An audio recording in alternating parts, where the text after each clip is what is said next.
It's been an epic year for motorsport across the continent on two wheels and four. Back in January, a new era of endurance racing got underway with the Rolex 24 at Daytona. It's year one of GTP and the 963 and the class in general. Anyone that's a fan of the sport, we want to see great racing. As the sports cars battled, a NASCAR veteran was hard at work in the Ford simulator. Like his teammate Kevin Harvick, Aric Almirola was heading into his final season. The simulator is as close to reality as you can possibly get.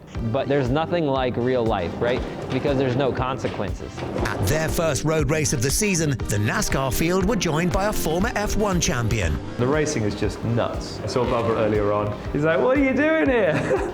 It's like, I really don't know. The World Endurance Championship kicked off their season at Sebring, where Toyota were expected to dominate the hypercar field. Our motivation's incredibly high to defend both Le Mans and the World Championship. I think it means everything to try and do that. They duly completed a 1-2 while Corvette scored a sensational victory in GTE. The next day, however, their luck ran out in IMSA's 12-hour race. The overall leaders have come together, and that's the Corvette they've hit as well. Oh my goodness! Their Mobil 1 12 Hours of Sebring is over. Moonshine Country in North Carolina was back on the NASCAR calendar as the sport returned to its liquor running roots for the All-Star race. As one of the birthplaces of NASCAR in 1947, and these cars around us helped that happen. The people on Saturday night would come out and see who had the fastest moonshine car. And in the first race, I think 10,000 people showed up.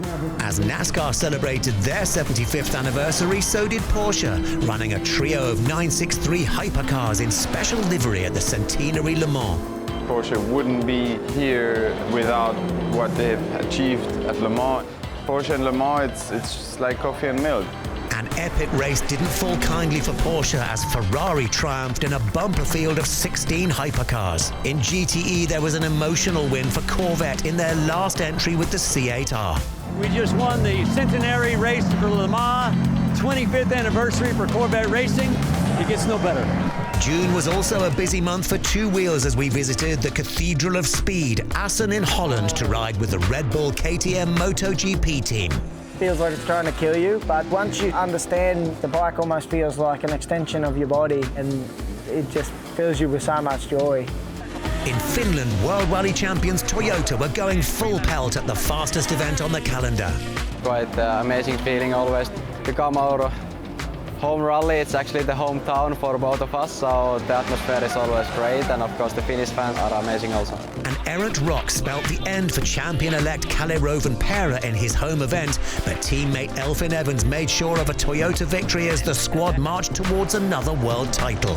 Also marching towards a third consecutive championship was Max Verstappen. This season, has been pretty incredible for the whole team. I think it's really about just trying to enjoy the moment, because you know that these seasons, they don't come along very often. Finally, Petit Le Mans closed the IMSA season at Road Atlanta, with Porsche bringing the Stardust with Jenson Button and Indy 500 winner Joseph Newgarden on board. But it was Cadillac and their Whelen Engineering squad who won the GTP Championship, an epic end to a breathless year of motorsport. What a crazy race, what a crazy year, to be honest. We had it go away from us, but we stayed calm, got back in the race, and we brought it home. Amazing.